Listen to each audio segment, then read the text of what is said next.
board members.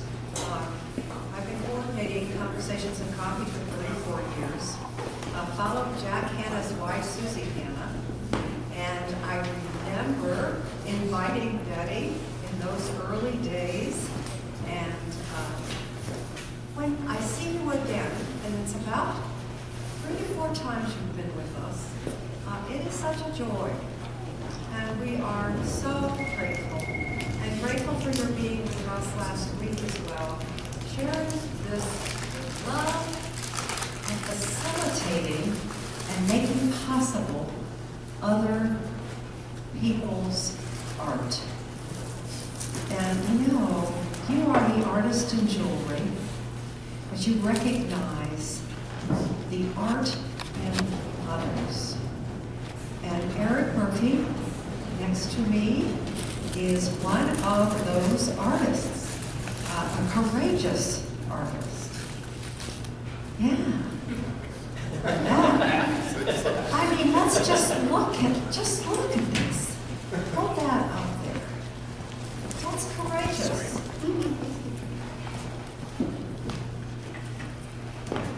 This, by the way, is I want to put something in this.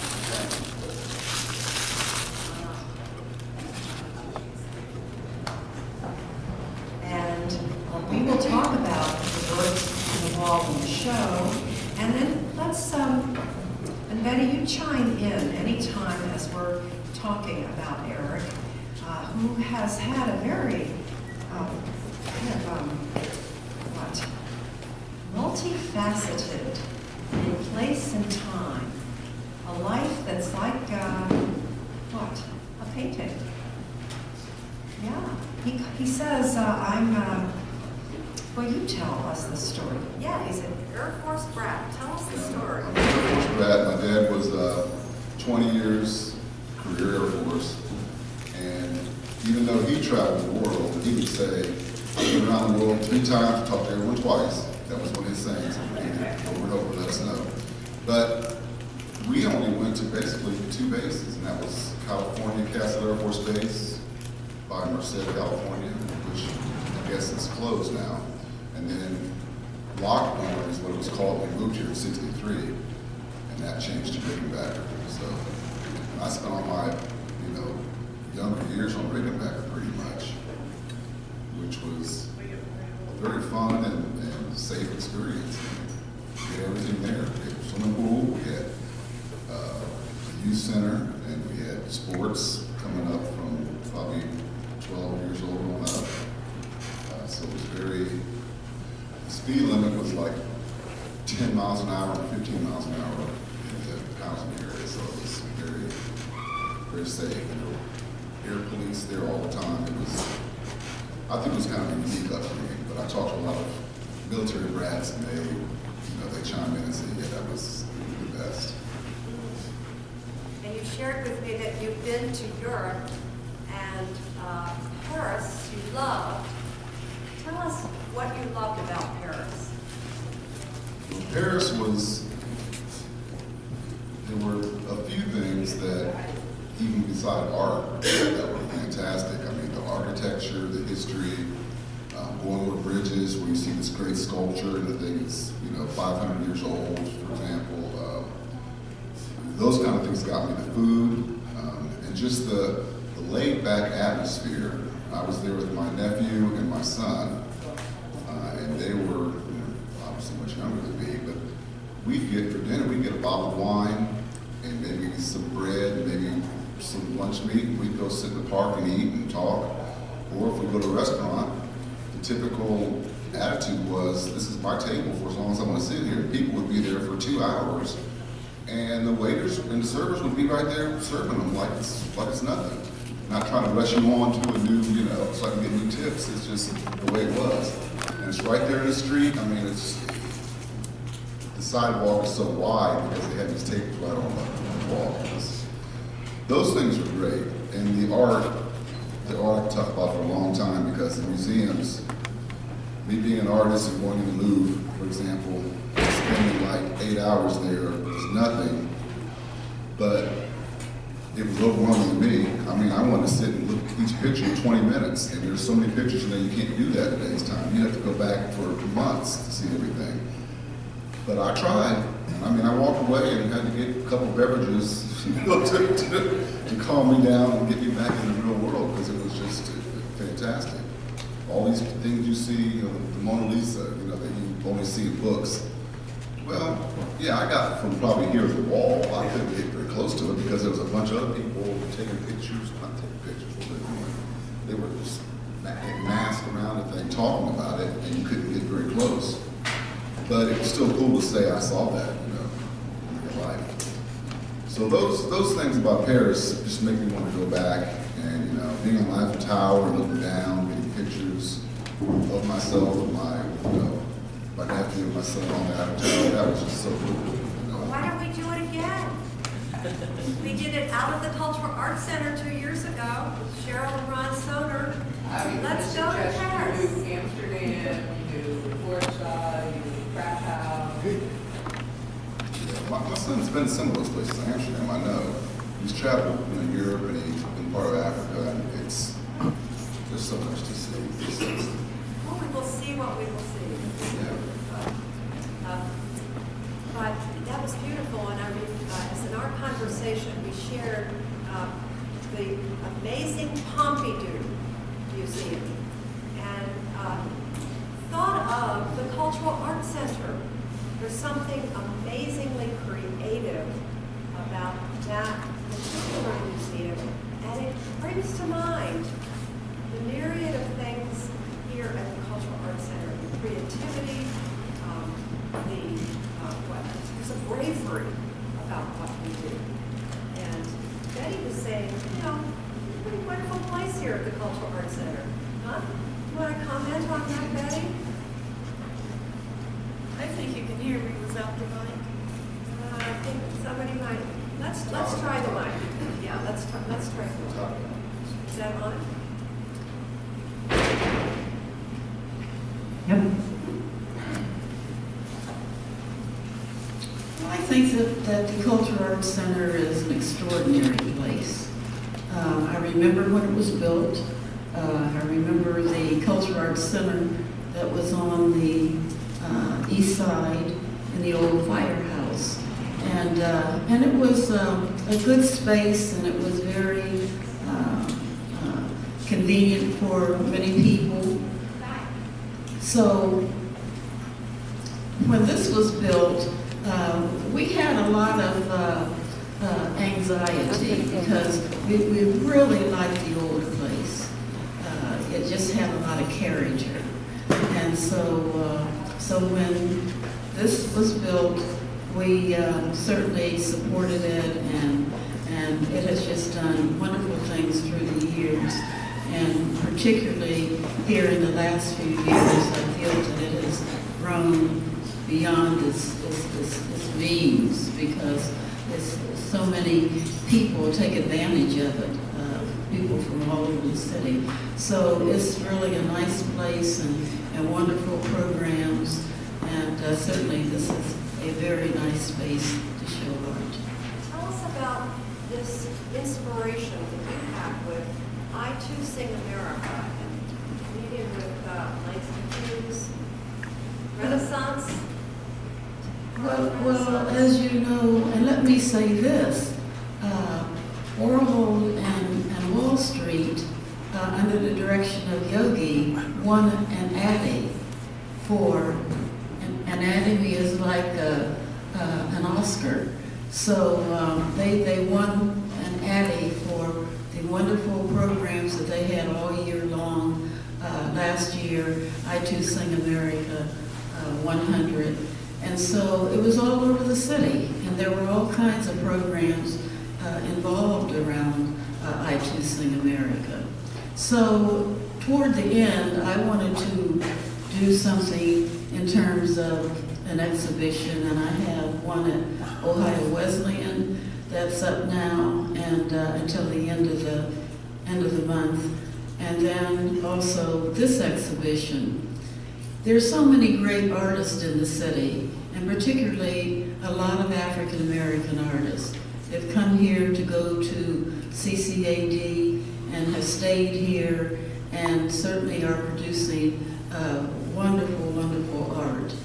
And so this exhibition sort of grew out of I Too Sing America, and at the time I was ill and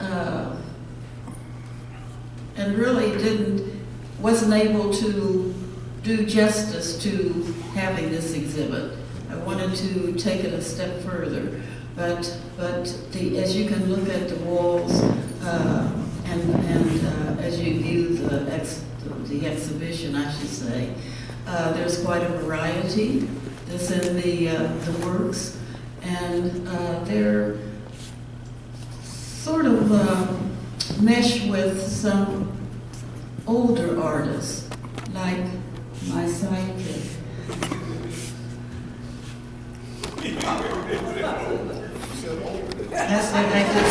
I should say, yes, I did say older.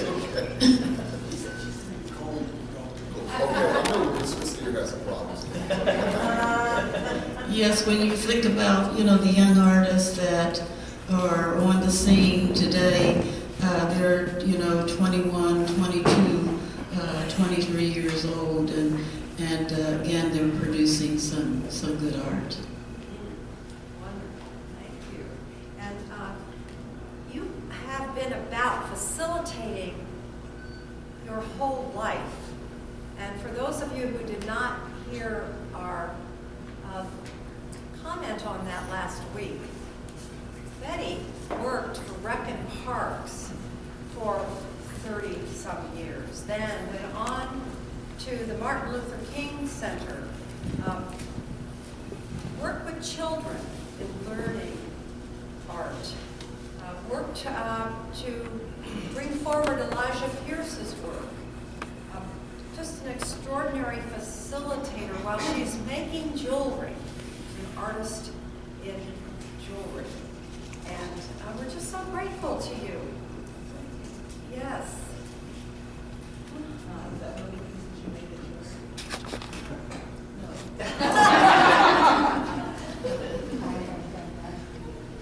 Well, that's to say she appreciates other jewelry. Yes. Well, tell us, Eric, about how you came through this mainstream of being in places with your father's life here, as you call yourself, following him around, but then you were sowing seeds in different ways that called you to be an artist now in your retirement. This is the joy of your life. Thanks, Ellen, it is. Most of us doodle or scribble or scratch with pencils or whatever we get a hold of crayons when we're young.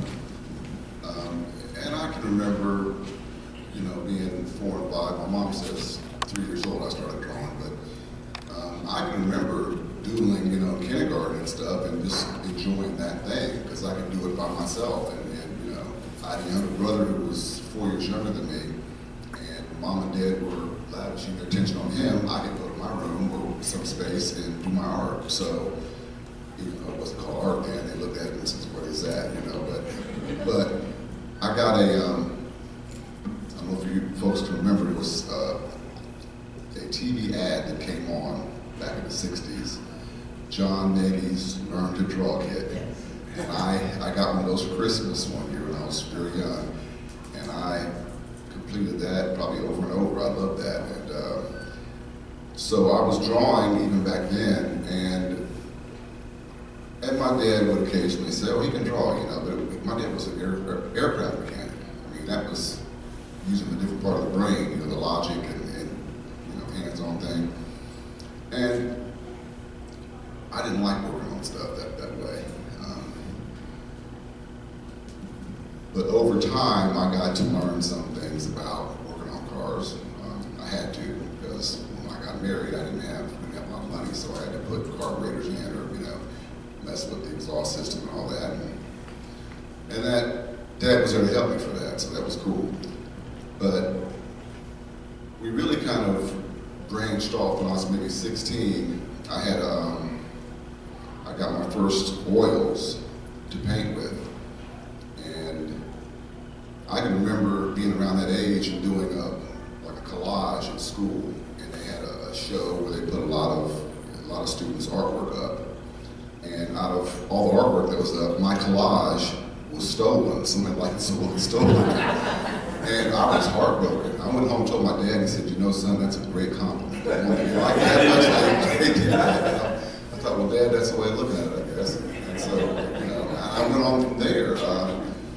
And I can remember really liking to do faces and thinking that was a real challenge. And then when I got to be able to do faces, everything else seemed like, that's okay. Went to art college for a little while. Columbus College of Art and Design was very hard. And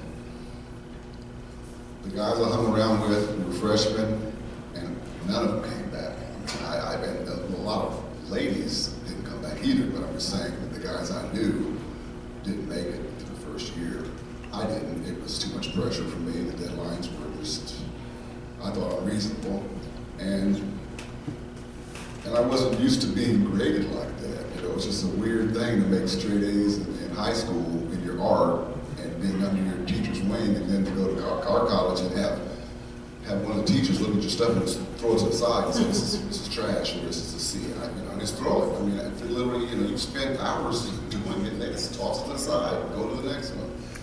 So, but I met people over the years that went to CCAD that finished it, and I had a great respect for them to be able to thrive in that kind of environment. And whenever they said that, I knew it was a good education they got, you know, and not everyone came out being at the same skill level.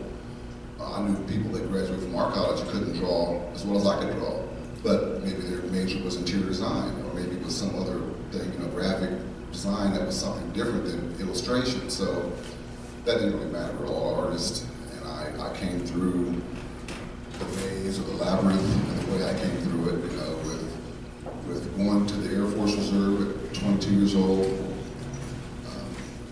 went in to do illustration, and the recruiter says, you know what, we need load masters now. We need guys who can calculate loads on these cargo planes. The C-123s were flying, blah, blah, blah, blah. He was giving me all this line about what they needed, not what I wanted.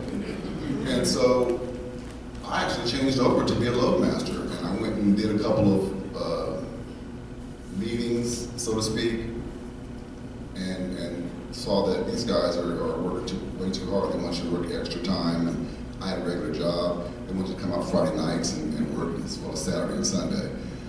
I said, okay, where's the illustration thing? Back in that again. Got back in that, did well, just loved it, and we did like faces and caricatures for the base newspaper, which was just a local circulation. It wasn't huge, but it was still something I felt very, very good about. I mean, I got a lot of, took a lot of pride in that, and I got a lot of just good feelings about the feedback I got from people. People would say, hey, Murphy, you did that? Oh, that's great, that's, you know, because they could recognize the person I did, you know, even if it was a caricature, they could still recognize him. I did that for years and years, and then all of a sudden they said, photographers and illustrators, we're not going to have you wearing stripes anymore, we're not going to be military, we're going to make it civil service positions. So civilian service took over those. They said you can cross-train if you want to stay in, or the fact that I had 15 years in, I had 16 actually, but they said if you have 15 years or more, you can get out with your retirement benefits. And so I took that.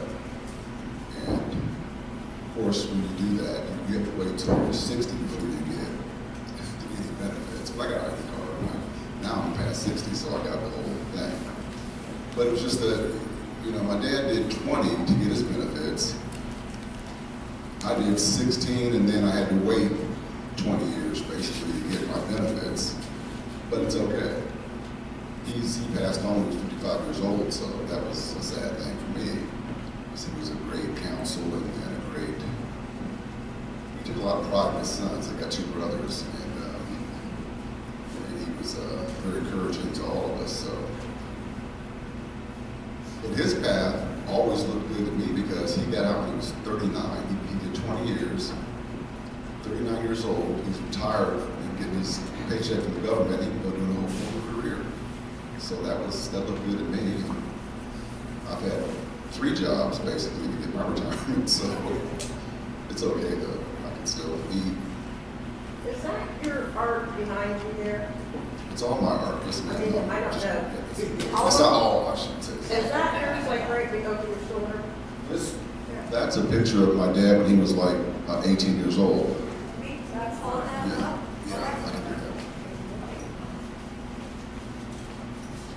Yeah, the photograph is a black and white photograph, and you can kind of see my reference, but that's And when you draw, I'm not good with faces, but when you start with that, like, do you start with the eyes or do you start with the shape of the face? Can you share a little bit of that idea for you? certainly yeah. Start with doing like a stick figure, but you're doing the face, so you maybe make the oval and put your eye placement across, maybe a line or two, and then figure out where the middle nose is going to be, and do that. And then from there you can go in and start just picking and choosing what you want to do. I do start with the eyes usually, because when you get the eyes right, then that's a big plus on a portrait.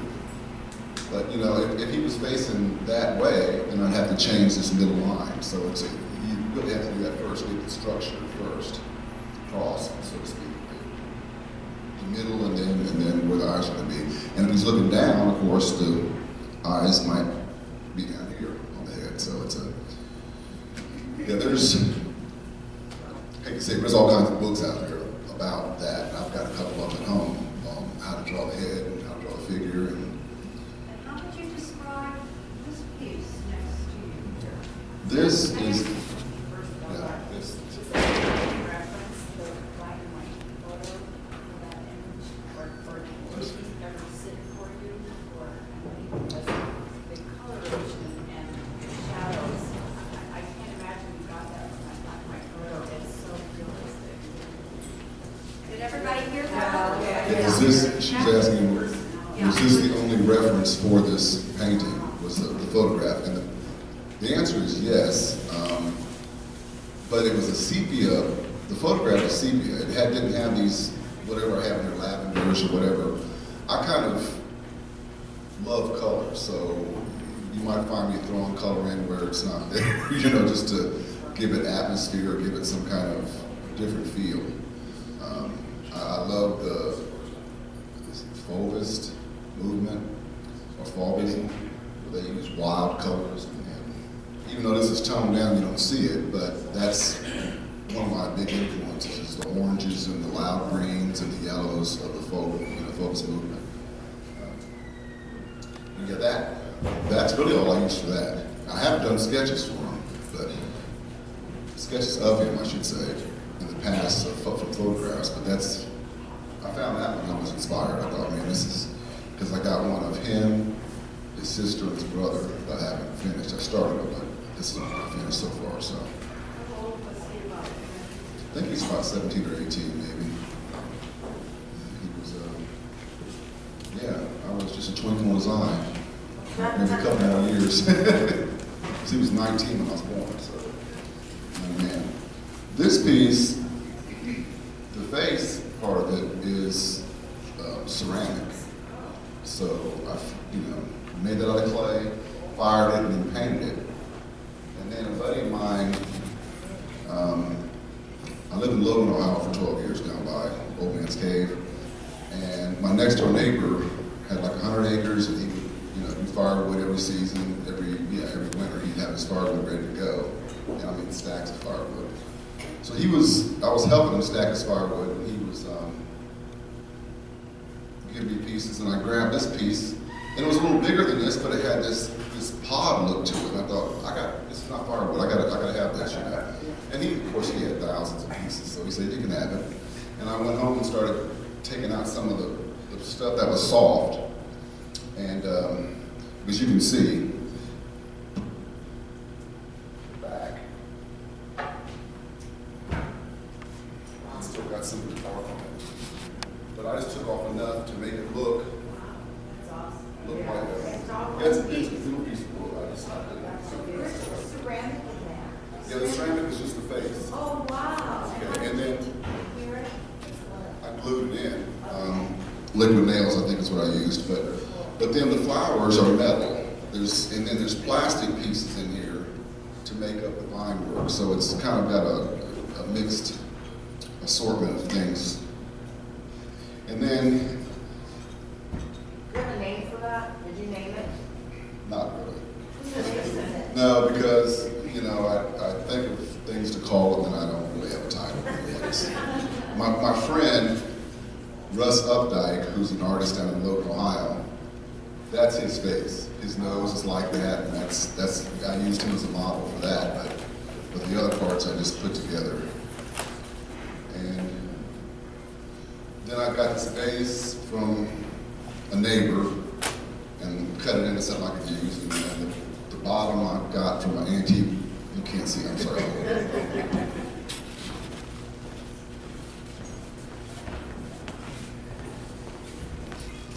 This vase was a architectural feature for like a home, and my buddy had an extra one. He says, "Oh, you can have that." So I cut it here, shaped it here, so the whole piece. This piece was the base from something, some antique piece that I got in Athens, Ohio. So I drilled it, put it together. So it's kind of hard to imagine. It's kind of hard to imagine these pieces separate, but I do a lot of piecing things together. And as you can see with the piece from earlier, this piece here, I won't let it again.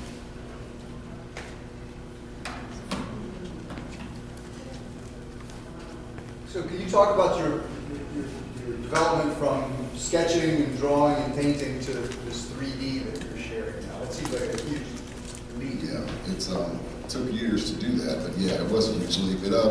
I think it comes from, as I mentioned, That piece right there, the last piece you had hanging, yes, it looked like you had a line that looks like the Wizard of Oz.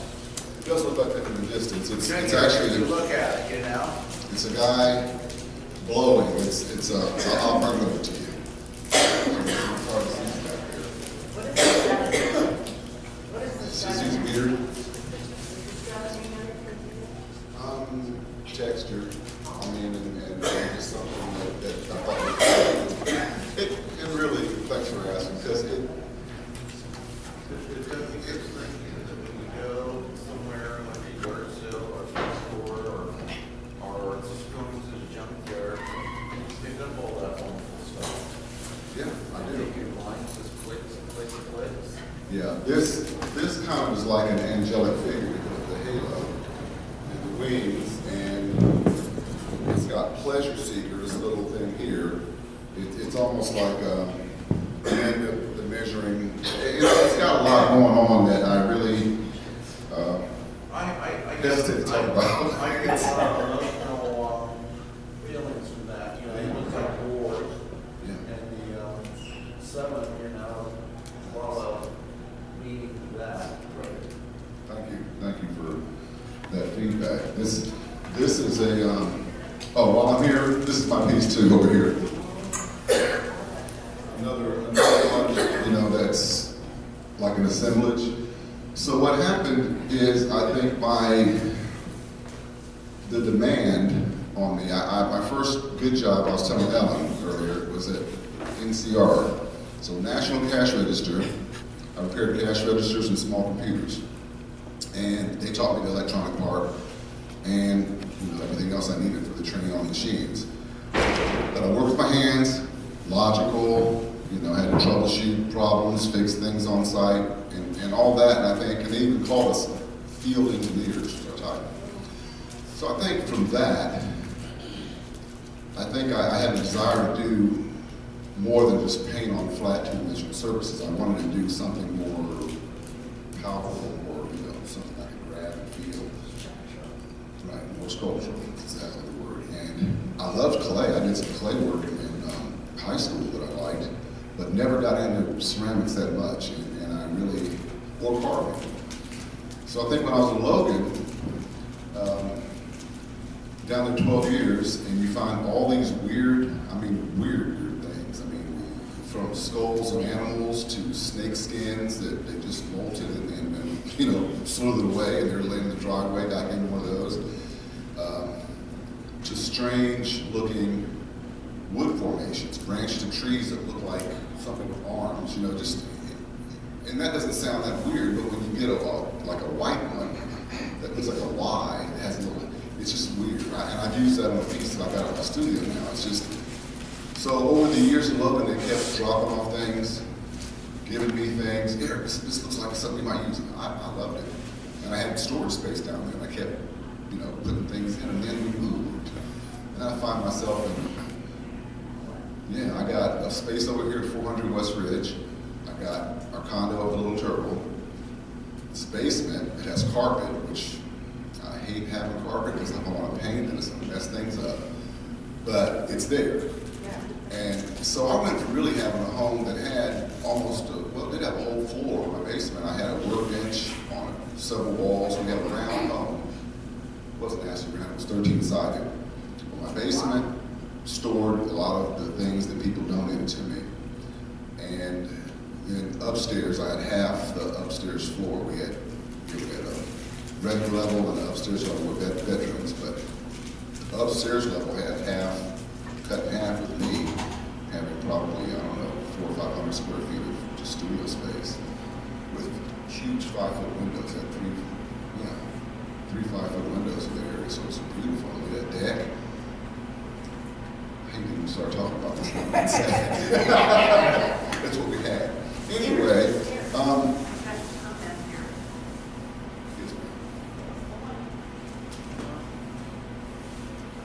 But that kind of answers your question. I'm trying to get from painting to just getting to some other form. One of my very personal pieces in the show is the one that's in the center. So I would like for you to talk a little bit about that, because when we talk about the Harlem Renaissance and we look at that piece, and certainly there are subject matters that represent the Harlem Renaissance. And I'd just like for you to talk about the piece. What inspired you to do the portraits that are in the painting? Thanks, Betty. That's a very good new direction. This piece, if anyone here goes online to look up Harlem Renaissance or the 10 most important figures from the Harlem Renaissance, you will see probably 4 or 5 of these people. But what happened to me is I looked at that list of 10 people, and there were like 8 of them were men, and only 2 women. And most of them, they had several lists to be the most important, or just one list. Someone else's, opinion of what 10 books were. So what I did is I looked at it and I said, well, I like W.E.B. Du Bois, and I like Louis Armstrong, but that's literature and that's music. And then I like Aaron Douglas, who's art. Those 3 have got to be in there. But then some of these people weren't really included, like maybe Billie Holiday or Ella Fitzgerald, and I'm like, I got to put more women in because it seems more balanced that way, because they're there, they're important to the movement. And so that kind of inspired me to change the list a little bit for my purposes. And this guy here, Langston Hughes, if you don't know, you haven't read about him, if you have time, maybe look him up, because he was an awesome individual. And I read some things about him when I was like in 6th grade. I remember looking at the book of Negro Humor, for example, was his work. And short poems, which I like short stuff because I don't read long things, but he just did a lot of things, and he was central to the movement. This guy here, Claude McKay, you can't leave him out because he was like from Jamaica, or he was one of the islands, and his writings kind of inspired a lot of the youngsters. I say youngsters, people coming up at that time were young, very young, 20s, maybe 30s. But he was kind of a central father figure to a lot of the youth coming up into the movement. So I had to include him. Zora Neale Hurston, if you ever heard that name.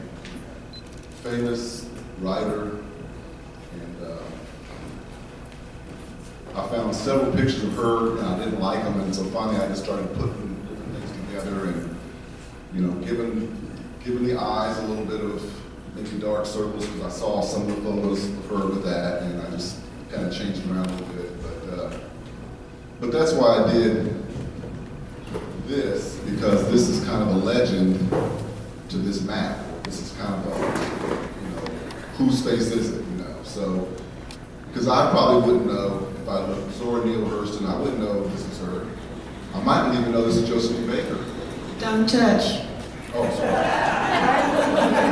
I've touched them enough, believe me. I had to back away from this stuff because I did it, and I thought, man, there's a lot of work in there. But this guy here, Alain Locke, or Alan Locke, however you pronounce his name, he was a writer, and I hadn't really been very familiar with him. So in doing this piece, I got a kind of a brief education of some of the people. Some of them I knew, of course, Josephine Baker, but Duke Ellington.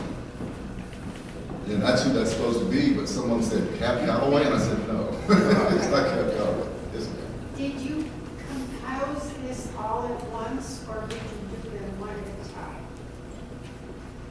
Like the whole picture, did you compose it at once and get all the people in at one time, or did you do them periodically?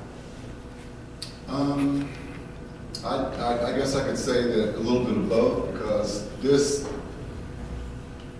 these I had done, I think, first, and I came in afterwards and did these. And you knew you were doing this. I didn't know I was doing the whole thing, and I had to change.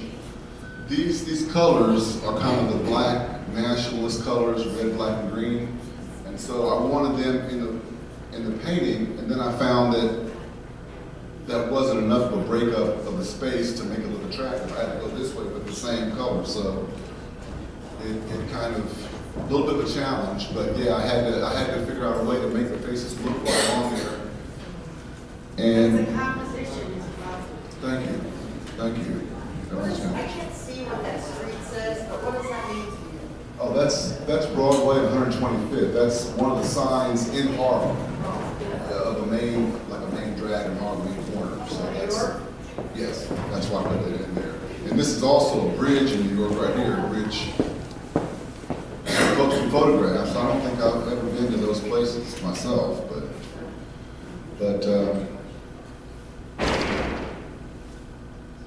I think you captured the key people that certainly was part of the Harlem Renaissance. When you talk about Alan Locke, and he taught at Howard, and certainly coined the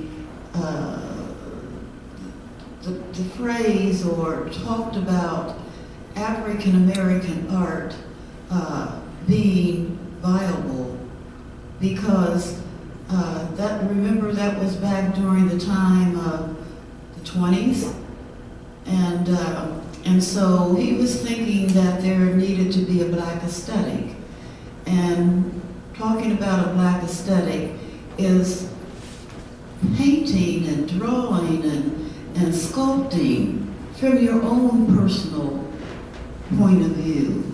That art comes out of our own experiences. So he said that we should have a black aesthetic. And so for years, that's what we've had in terms of our subject matter. There was someone else that you mentioned. Certainly Claude McKay was a writer. And again, everybody sort of went to Harlem, and it was a cultural explosion. And so the writers and the artists, they all fed by one another. And so that was the beginning of many, many great experiences. Yes, and when you mention Alan Lockman's education, a lot of these individuals were very educated. W.E.B., this guy up here, I mean, he wrote books and he was famous outside of the circle, Harlem Renaissance circle. People knew him, so, and of course, Louis Armstrong, sometimes art, music goes outside of its bounds, you just color, your fortune, your fortune in life, whatever money you make, all that just kind of disappears when you get into some of these realms of art, music, literature. So, that picture of Louis Armstrong, I don't know if anybody would even recognize it, except that I left a part of the horn of the mouthpiece in his mouth, because it's just, the picture to me that I was using didn't look that much like the Louis I knew from the 60s, for example. But that's part of this growth thing too, I think, is looking at people, certain parts of their lives, and realizing that's not probably the end. That's only a small part. You see somebody's face and you think, that's that person, that's them. So, if you get a chance, check this out, because this piece here has got a poem on it that says, it's an excerpt from a Langston Hughes poem. It says, "Let America be America again." And I thought it was very, I don't know, Mr. Trump, not even political, but Mr. Trump is there, and because I was military, I'm retired military, he's my commander-in-chief still. And I still have respect for, much of what he's doing. But he says, make America great, was his phrase that he was pushing. Make America great. Again, maybe put it on there. I don't even remember. Now, I'm getting mixed up now with what Langston Hughes said, because what Langston Hughes says is that it never was really that thing it was trying to be. But if you read his words, you understand he's really yearning for an America that's, that the Constitution, quotes and the Bill of Rights and all these things that America's supposed to be. He's yearning for that thing that's not really totally enforced and totally in place. So he's saying, let America be America again, but it's that other America we're looking for. So it's kind of, I don't know, interesting. And the other thing is, Langston Hughes was the person who wrote I Too Sing America. So it's just really great that this celebration has been going on for 100 years. 100 years. And you think in terms of people like Van der Zees, who was a great photographer, and certainly one of the things that I would like to see is something about Columbus. Of course we aren't celebrating 100 years, but I would really like to see something done in terms of the African American community that has certainly been a force in this city, the King Lincoln District, where so much of our history and our culture came from, that it would be wonderful to see artists go back and recapture what was happening then. That was one of the things that I attempted to do with Yesterday, Today, Tomorrow. That's the exhibition that's at the Ross Museum, and I think you said you saw it. Yeah, I want to say, if you people travel in those circles going to Delaware, it's a show that I was blown away by because, I mean, there are artists like Ron Anderson who I met. There was people there that, I mean, people's work that was there that was just astounding. Furious West, for example, her husband, Robert Stull. You go up there and you see this art and you wonder, how could this all be from the Columbus area? This is great art. It just is. And so yeah, you walk in and just one thing after another hits you in the face and makes you think and makes you wonder, what's the artist really saying with this? Yeah, some of it is very apparent too. Very, very open. Have you done any self-portraits? Because I think your one's awesome. I think you should be in that. Thanks. Thank you. Yeah, I have done. I almost bought a self-portrait. It's a little bigger than one of my dad, but I just thought I don't want to bring a whole lot of stuff here. But yeah, I just did one probably a couple months ago. And there's always that thing that I think about. Now that you mention that, I thought I could do a big painting with me in there in several places, but I thought, how egotistical is that? You know, people see that. They see a humble artist and they see this knucklehead who's just trying to put his face on it. So, thanks. I think that's interesting because Ron Anderson is in many of his paintings. He paints about jazz artists, and a lot of his paintings that he is very apparent that he's in the painting. You mentioned that, and Furious West told me that he posed for his own paintings, but even for ladies, like when ladies doing action poses, he said he would get the mirror out and look at himself with that pose and then use his body for that. So we have to do that.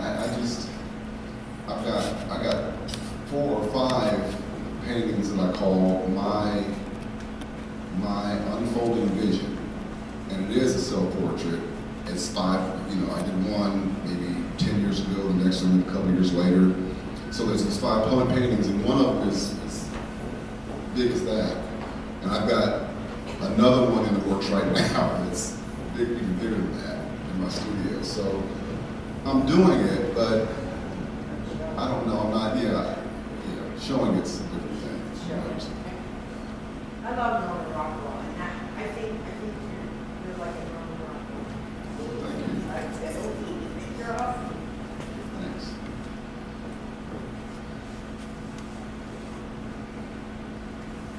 Maybe let the community call you to do a portrait of yourself. Oh, well, that would be cool. That would be cool. Yeah, then we have to talk about this one. And I was going to say, I did,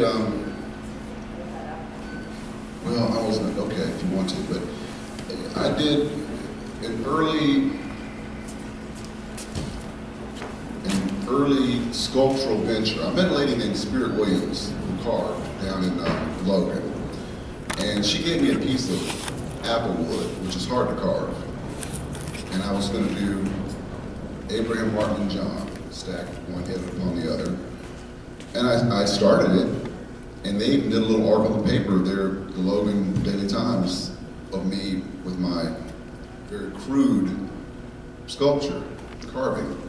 Well, what I did first is I did clay pieces as close as I could get to the photograph so I could have something to use on the wood carving. And this was supposed to be Abraham Lincoln. So, I don't have any of the other ones here. I've got John F. Kennedy on another piece that I'm doing. It's more like this, more sculptural assemblage type thing. But this started as Abraham Lincoln, and then lady gave me a bunch of cigar wrappers from her husband, a bag full of them that were just separate little pieces, and I started putting them in here and kind of, gluing them in, decoupaging them in. This centerpiece was a part of a music box of some kind I found. Someone was throwing away. And actually, this piece also has part of the music box.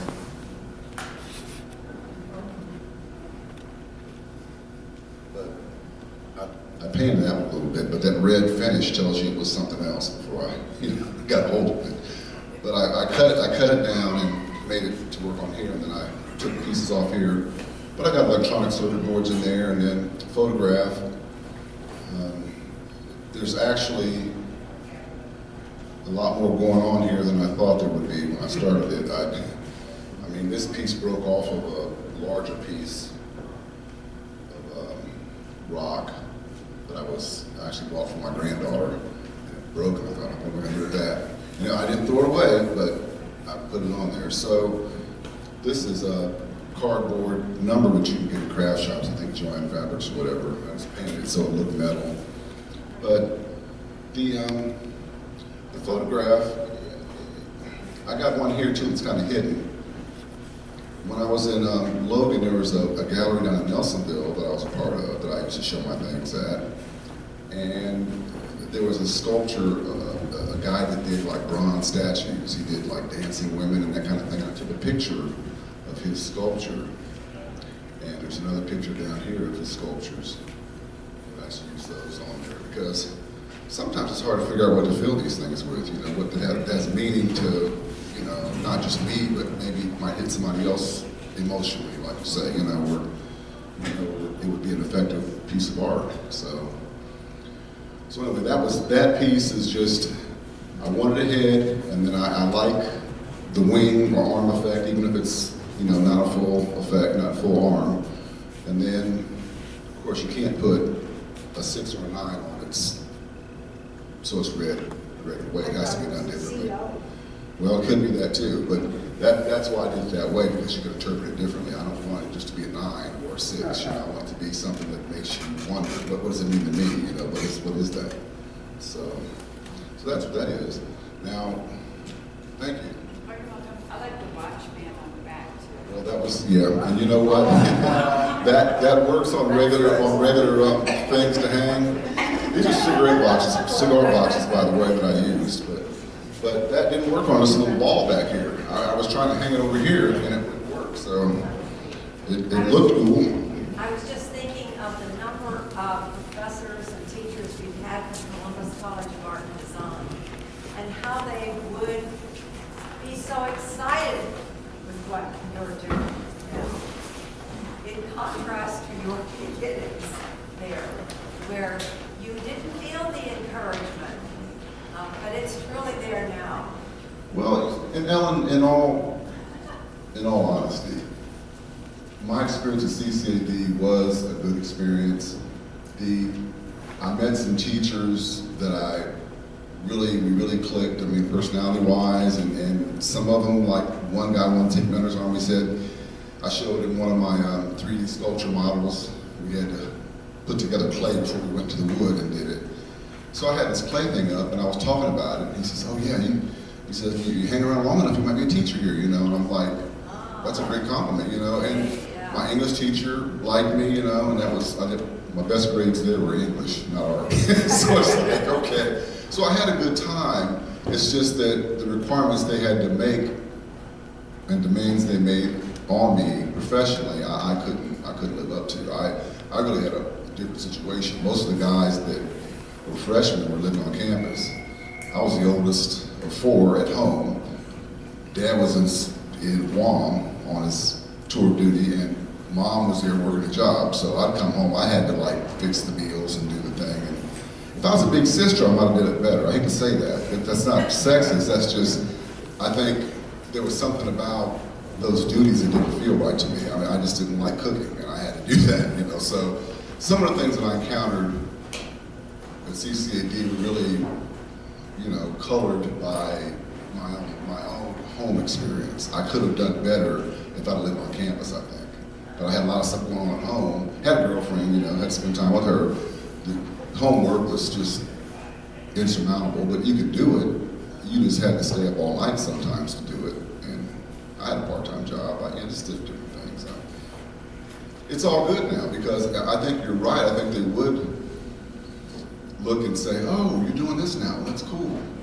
Because I used to go back and talk to some of these guys, and there was a couple of them that were real cool. A couple of them that were like, what are you doing now? You know, interested, you know. So it's, a teacher's a teacher. I mean, a good teacher is a good teacher. You're just gonna, they are just gonna help you, male or female, gonna help you in any way they can. And there were some good teachers there. Were there other black students at CCAD when you was there? There were. I was there in '73, and Okay. I don't remember anybody in my class, but I remember some juniors and seniors, you know, looking at my stuff and saying, hey man, keep up the good work, you know, some students, you know, black students. So Ed Colston was there. I just didn't have any interaction with him, but you Was know, he teaching at the He time? was teaching, yeah. Yeah. People were saying, well, he's a great teacher, you ought to get him in a class, but I didn't have the opportunity to have him as a teacher, but I knew he was good, you know. Yeah, when Ed Colston was there, Amina Robinson was there at the time, and Marla Ryder, and that's his piece directly behind you. He did collages, and excuse me, and went on to RISD to become a professor at RISD. And he, as a matter of fact, when he was in New York teaching, he had a one-man show at the Whitney, and that's really something. Yeah, it is, and I didn't know he was a CCAD person. That's just amazing to think that all these personalities passed through, and I missed it. That's terrible. Yeah.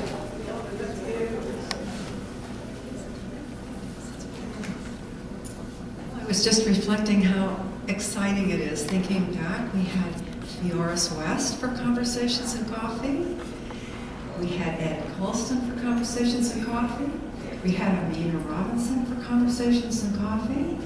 We had Eric Murphy for Conversations and Coffee. And Bettye Stull for Conversations and Coffee. We are so grateful.